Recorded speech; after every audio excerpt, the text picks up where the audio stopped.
कैसे हैं आप सभी? आई थिंक स्वस्थ होंगे। अगर कोई सेहत संबंधी समस्या है या फिर सवाल है मन में तो लिख भेजें कमेंट्स के माध्यम से। हम आने वाले दिनों में उन टॉपिक्स पर आप सभी के लिए वीडियो जरूर बनाएंगे। फिलहाल आइए आज की इस वीडियो को स्टार्ट करते हैं और जानते हैं किसी भी प्रकार का फीवर हो यानी कि बुखार हो, जैसे कि मौसम चेंज होने की वजह से हो या फिर किसी मच्छर के काटने की वजह से हो, वायरल फीवर हो या फिर दूषित खान पान की वजह से हो, जिस वजह से भी फीवर हो जाए आपको उसको कंट्रोल करने के लिए बेस्ट घरेलू औषधि के बारे में बता रहे हैं। आज हम आप सभी को बेस्ट घरेलू औषधि क्यों कह रहे हैं, क्योंकि ये इजीली घर में उपलब्ध है और शर्तिया इसका इलाज करती है। दवाएं लेते हैं आप तो उनसे साइड इफेक्ट भी बॉडी पर पड़ता है, लेकिन घरेलू औषधियों से किसी रोग को साधते हैं यानी कि ठीक करते हैं तो सबसे अच्छा फायदा ये होता है कि ये बुखार को दूर करेगी, साथ में आपको बहुत से और रोगों से भी बचाएगी, क्योंकि इन औषधियों में गुण बहुत ज़्यादा होते हैं।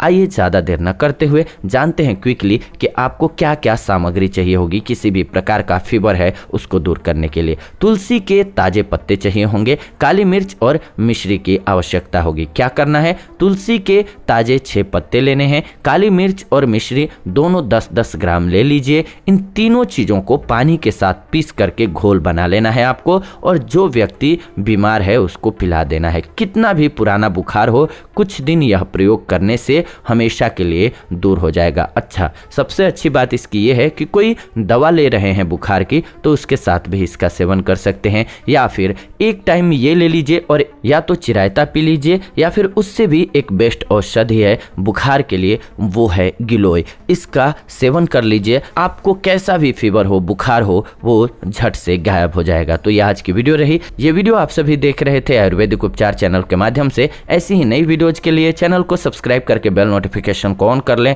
ताकि नई वीडियो जब भी हम लेकर के आए नोटिफिकेशन आप सभी को सबसे पहले मिले। साथ ही साथ वीडियो को लाइक शेयर एंड कमेंट जरूर किया करें, क्योंकि आपका एक छोटा सा प्रयास लाइक शेयर एंड कमेंट करने का बहुत से लोगों को लाभान्वित कर सकता है। सो प्लीज वीडियो को लाइक शेयर एंड कमेंट जरूर किया करें। वीडियो में अंत तक आप सभी बने हुए हैं, इस बात की बेहद खुशी है हमें। दिल से धन्यवाद आप सभी का। साथ ही साथ आप सभी एक छोटा ये कार्य जरूर करते चलें। 1 सेकंड से 10 सेकंड आपका समय लगेगा, शेयर करने में जरूर करें ताकि अन्य भाई बंधुओं को भी इसका लाभ मिल सके। फिलहाल आज के इस वीडियो में इतना ही। विदा लेते हैं इस एपिसोड से, जुड़ेंगे नए एपिसोड में। तब तक आप सभी खुश रहें, स्वस्थ रहें, आनंदित रहें। धन्यवाद, नमस्कार दोस्तों।